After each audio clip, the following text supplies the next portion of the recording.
Hello, welcome to my channel. Today, I will be interpreting Poor Economics. This book is the work of one of the three winners of the 2019 Nobel Prize in Economics. The three economists who won the 2019 Nobel Prize in Economics are Abhijit Banerjee from India, Esther Duflo from France, and Michael Kramer from the United States. Their prize was awarded for their experimental approach to alleviating global poverty, greatly improving our ability to fight global poverty. In other words, these three scholars were awarded for their contribution to global poverty reduction. The book I will be discussing today, The Nature of Poverty, was co-authored by the first two winners. It should be noted that poverty reduction is a global challenge. This book tells us how to use economic thinking and experimental methods to solve this problem. For many years, international organizations such as the United Nations and the World Bank have invested a great deal of resources in poverty reduction, and countless civil charities have also made efforts. However, strangely, these large-scale poverty reduction efforts have not achieved the expected results. According to the latest data from the United Nations, as of 2019, there were still up to 1.3 billion people in poverty worldwide, one-third of whom were children under the age of 10. An expert from the World Bank wrote a book reflecting on poverty reduction policies, called The White Man's Burden. It talks about how over the past 50 years, the West has provided Africa with as much as $23 trillion in aid. What were the results? In Africa, as long as every child can be vaccinated for malaria for just 12 cents, the number of deaths from malaria can be reduced by half. And, if every mother can receive a $3 subsidy, the number of child deaths can also be reduced by half. However, even these seemingly simple goals have not been achieved. Because poverty reduction efforts are not yielding results, some experts have instead concluded that poverty reduction is fundamentally flawed and does more harm than good. For example, a large amount of aid may make local governments more corrupt. What we need to do is to help these countries establish basic systems such as a free market, property rights, and the rule of law, and then let them develop on their own. It is meaningless to simply provide aid before these basic systems are established. Is this statement correct? The two authors of this book disagree. They do not deny the importance of basic systems, but this is a long-term process. If we wait for all basic systems to be fully established before we provide aid, we are simply shirking our responsibilities. In fact, the lack of success in poverty reduction does not mean that poverty reduction is wrong, but rather that the methods of poverty reduction have problems. The problem lies in where. Economics is fundamentally a discipline that studies choice and incentives. Once you look at it from this perspective, you will find that existing poverty reduction policies either misunderstand people's needs or ignore their incentives, and of course, they cannot achieve the desired effect. To understand the real needs and motivations of poor people, these two scholars jointly created the Poverty Action Lab and conducted more than 240 experimental projects in 40 countries around the world. These experiments reveal why poverty reduction fails and what effective poverty reduction methods should look like. Next, we will analyze how to solve the problem of poverty reduction from an economic perspective, from three aspects. First, how to understand the real needs of poor people. Second, how to motivate poor people to do the right thing. Third, do poor people really have entrepreneurial spirit? Part 1. Let's start with the first point, how to understand the real needs of the poor. As the saying goes, food is the first necessity of the people. In the general concept of people, the real poor are those who cannot eat enough food. In 2009, the Food and Agriculture Organization of the United Nations issued a statement saying that more than 1 billion people worldwide are suffering from hunger. Poor people who cannot eat enough food do not have the strength to perform physical labor, and being unable to work leads to them becoming even poorer. This creates a vicious cycle, which the book refers to as the poverty trap. According to this reasoning, the most urgent material aid that poor people need is food, especially staple food. As long as they can eat enough, poor people can improve their productivity, which takes the first step toward poverty alleviation. Therefore, governments in various developing countries spend a lot of money to provide food subsidies to the poor, and international relief agencies focus on food assistance in poverty reduction. So, how effective is food aid? The most obvious problem is inefficiency. In India, more than one-third of the aid food is lost in transit, and most of it is destroyed by rats. But this is not the main problem. The key is that poor people do not seem to benefit from large-scale food aid. Food aid has not significantly improved their quality of life, nor has it helped them escape the poverty trap. What's going on here? This involves a fundamental problem with aid or charity work: a lack of feedback mechanisms. Teacher Zhu Haifeng once gave an example in his economics class. You open a noodle restaurant and sell beef noodles for 10 yuan a bowl. If a customer doesn't come back after eating once, then you know that the product didn't satisfy the customer. So you have to improve the quality, lower the price, or do both. Your improvement will receive clear feedback from the market. However, if you are doing charity work and giving away beef noodles for free, the customers will definitely take them. When you give them away again, someone will still take them. As for whether your beef noodles are tasty or if the customers prefer beef noodles or chicken soup noodles, you will never know. This is the difficulty of charity work. It is difficult to get clear feedback from your customers, that is, the poor people. So, you do not know whether the product you provide is their real need. This is where charity work is more difficult than doing business. However, this does not mean that we should not do charity work. That would be throwing the baby out with the bathwater. In fact, because of the lack of clear feedback mechanisms, charity work needs to carefully examine the real needs of the poor. Okay, let's get back to the issue of food aid. If poor people are really starving, then they would certainly use all their money to buy food. In other words, their Engel coefficient should be very high. However, the two authors found through actual surveys of poor people's lives in 18 countries that this is not the case. For example, in a state in India in 1983, most households had less than 99 cents per person per day for living expenses, but only 67% of their expenditures were on food. Not as high as commonly imagined. Poor people don't spend all their money on food. Moreover, when the wages in this state increased and poor people had more money, they didn't buy more staple foods to increase their calorie intake, but instead chose to buy more tasty and expensive foods. In another experiment, researchers randomly selected some poor families and sold them staple foods at low prices. In theory, the lower the price, the more these families should buy. But the opposite was true. These families receiving food subsidies chose to buy less staple foods, but more fish and meat. In other words, they upgraded their consumption. What do these examples illustrate? They show that even very poor people in modern society can eat enough food, and lack of food is not their main problem. According to calculations in the book, if you only buy the cheapest food, you can get 2,400 calories for only 21 cents, which is the normal daily energy intake for an adult. Even the poorest people can afford it. Of course, this does not mean that poor people do not have nutritional problems. Their nutritional problems lie in the relatively limited variety of food and the lack of trace elements, etc. But these problems cannot be solved by traditional food aid, or even by giving money directly. When poor people have more money, they will prioritize buying tastier foods and non-essential items such as cigarettes and alcohol, rather than more balanced and healthier foods. Let's look at a very strange statistic. In the past 25 years, the income level of the poor in India has increased, but they are eating less and consuming fewer calories. Why is this? It turns out that due to the increase in mechanization, there are fewer people doing heavy physical labor. Once people feel less hungry, they stop buying food and save money for other things. For example, people often cut back on their food budget in order to buy a TV or save up for their child's wedding. Interestingly, the authors found that in areas with a lower TV penetration rate, people spent a higher proportion of their budget on weddings and other celebrations. Why is this? Actually, both TVs and celebrations represent the entertainment needs of the poor, and they have a substitutive effect on each other. This also shows that poor people do not only have the needs after eating well. In fact, they would rather eat a little less, in order to save money for other needs. Now we can draw a conclusion. More food aid cannot improve the happiness or productivity of the poor. The whole idea of food aid is wrong.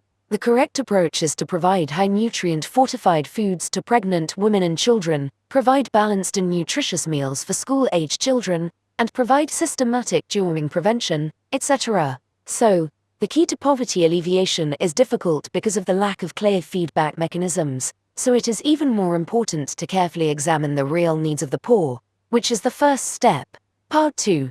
So, is it enough to simply understand the real needs of the poor to solve the problem of poverty? Of course not. Let's look at this example. Every year, 1.5 million children die from dysentery, diarrhea worldwide, with the majority being impoverished children in South Asia and Africa.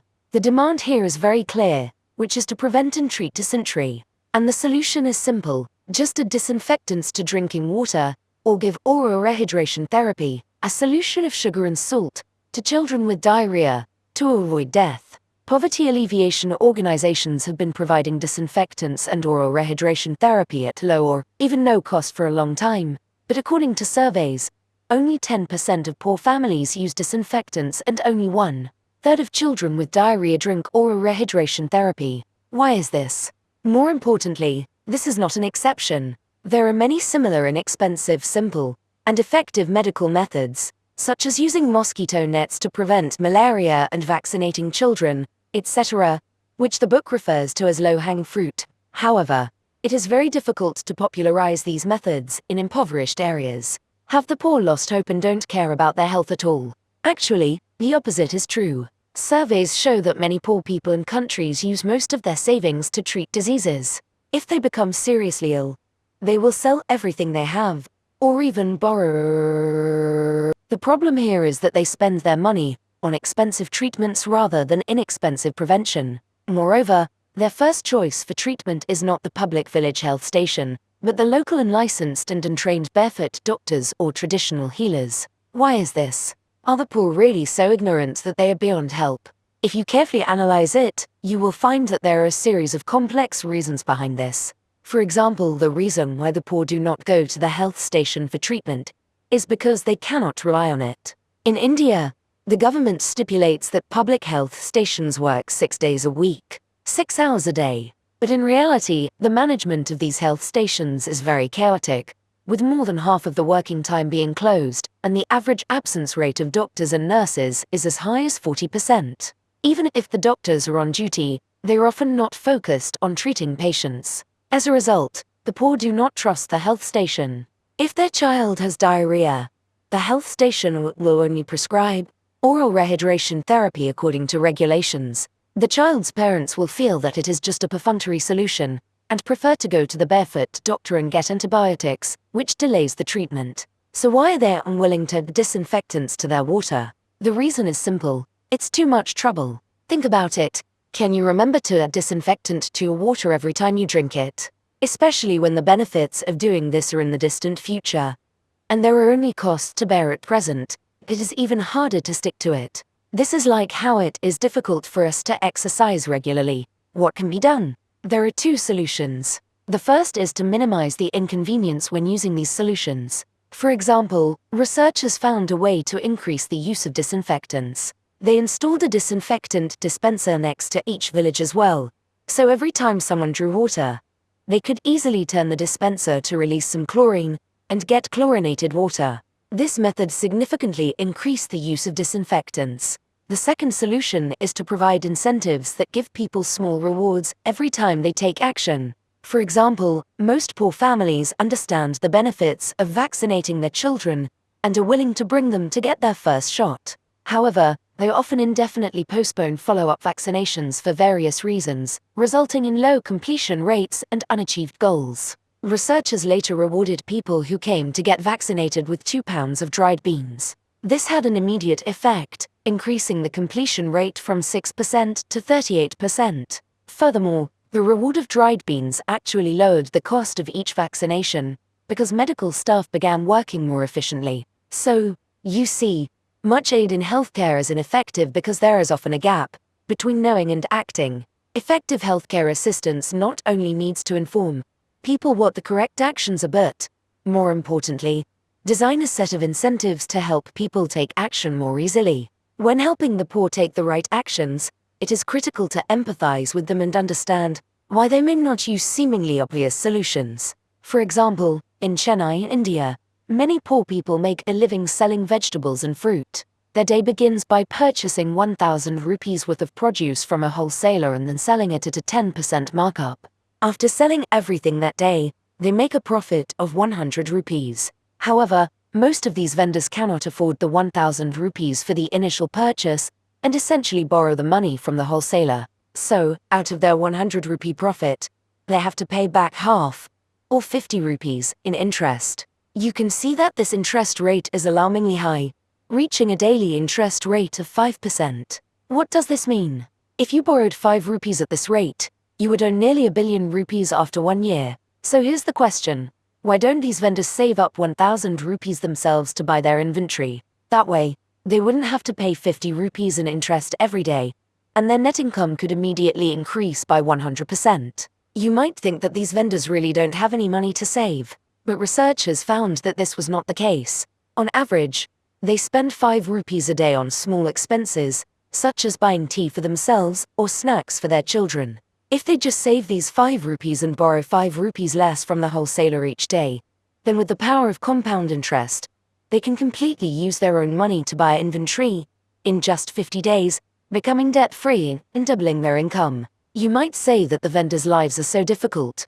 Buying a cup of tea or a snack for their children is the only comfort they have. It's really hard for them to go 50 days without tea. 1,000 rupees is equivalent to about $20. Can't a charity give each vendor $20 in startup capital to help them permanently solve this problem? In fact, researchers did just that. They provided startup capital to some of the vendors and observed whether this money could permanently increase their income as expected. As you may have guessed, things aren't that simple. 1 year later, all the vendors who received the aid returned to their original state.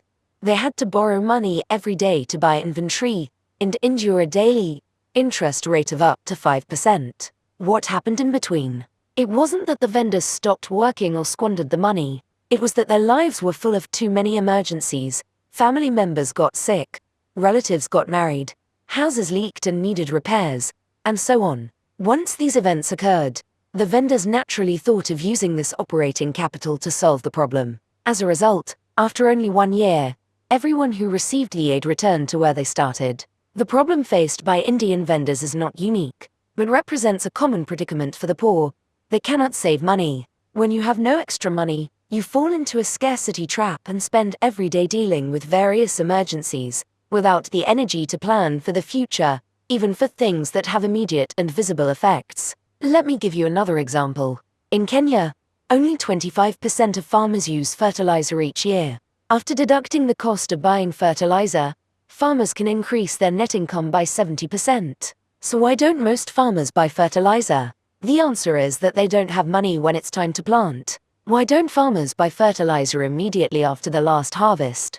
The answer is that the fertilizer shop usually doesn't have inventory at that time. So farmers have to wait until the next planting season to buy fertilizer. But by then, the money has been spent on various emergencies and there is no money left to buy fertilizer. After learning about this situation, researchers initiated an aid program called the Deposit and Fertilizer Action, which offered discounted fertilizer to farmers immediately after the harvest season and delivered it to their doorsteps when they needed it. This program immediately increased the number of farmers using fertilizer by 50%. So, the second key point I've told you about is that cognition does not equal action. Poverty alleviation work not only needs to tell the poor what is the right thing to do, but also must design incentive mechanisms to help them change their behavior patterns. Part 3. In fact, many people believe that not only do poor people have the ability to change their behavior patterns, but they also have considerable business acumen and are born entrepreneurs. This is supported by data. The author of this book found in survey data from 18 countries that half of the urban poor have their own small business, such as street vendors, and a significant proportion of rural poor are also engaged in small-scale trade. Poor people seem to be born entrepreneurs. Seeing this phenomenon, a professor at Harvard Business School wrote a book called The Fortune at the Bottom of the Pyramid, which argues that these poor entrepreneurs can change their fate through their own efforts. However, there is an obvious paradox here. If poor people are really good at business, why are they still so poor? What is stopping them from growing and becoming successful? From the example of the Indian vendors, we can see an obvious answer. The cost of borrowing money for the poor is too high. Why do they have to bear such high interest rates? The standard answer from economics is that because lending money to the poor is risky, the interest charged is high. However, in the case of Indian vendors, we see that their actual default rate is very low. Another survey of lenders in rural Pakistan also showed that the average profit rate for local lenders was 78%, but the default rate was only 2%. From the perspective of banks, this is really a great business opportunity. So why haven't formal banks come to take over the business of local lenders? In fact, in the 1960s and 1970s, many developing countries had special credit programs for the poor. For example, the Indian government at the time stipulated that for every bank branch opened in the city, 4 branches must be opened in rural areas.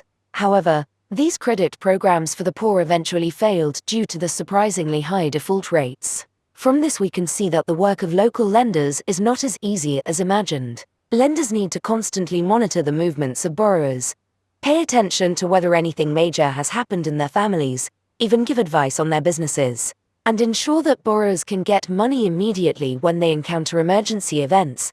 It can be understood that because local lenders need to supervise and manage every borrow, the cost of this management is spread over very small lending amounts, resulting in high interest rates. It can be certain that when lending to the poor, if the borrower is not managed at the minimum level, the default rate will be alarmingly high. Formal banks have given up on the poor market for this reason. Finally, in the 1980s, Muhammad Yunus, the famous economist from Bangladesh, came up with a solution to this problem. Yunus founded a microfinance bank called Grameen Bank that specialized in lending money to poor people. Later, this type of microfinance bank became popular in South Asia. The average annual interest rate charged by microfinance banks is about 25%, much lower than what the poor have to pay to the moneylenders. Therefore, people have high hopes for microfinance banks, believing that they can help 1 billion poor entrepreneurs change their destiny. Yunus was awarded the Nobel Peace Prize in 2006 for his contribution to poverty alleviation.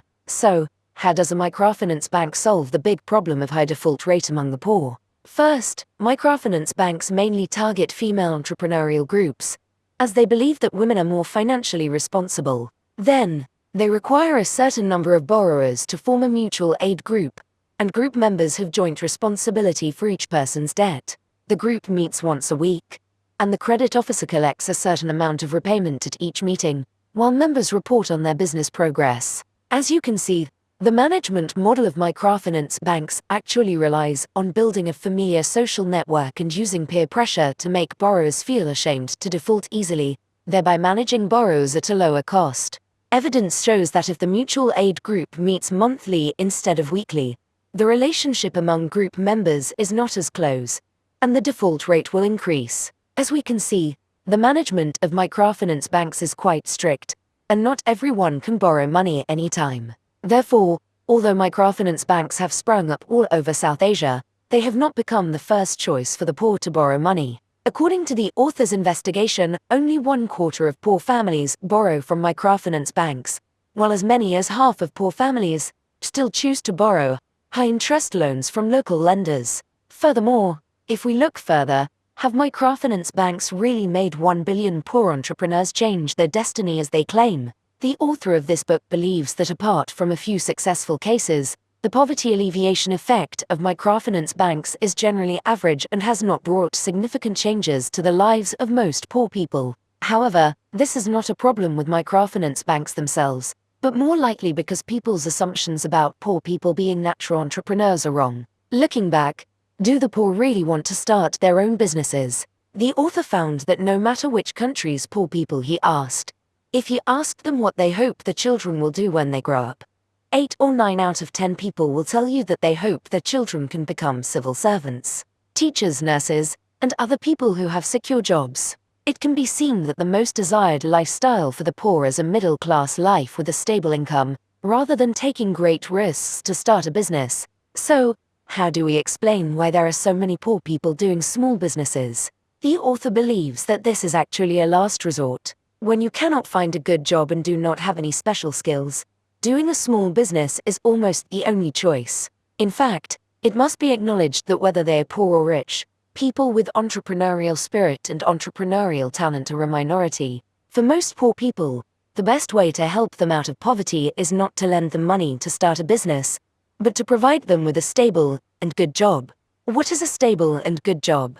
For example, manufacturing workers. The author observed that if there is a factory in a village that can employ the local labor force stably, then the appearance of the village will be completely different.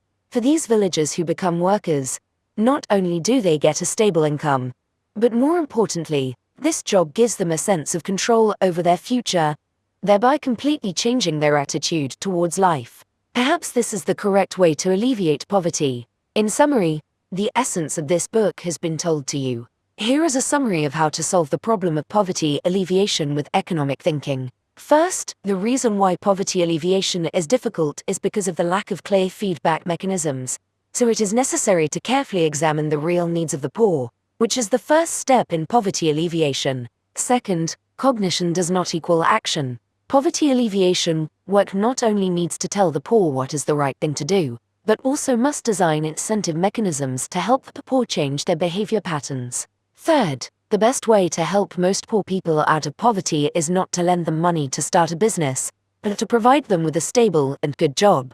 That's it for today's video. Please subscribe to my channel and share the video with your friends. See you next time.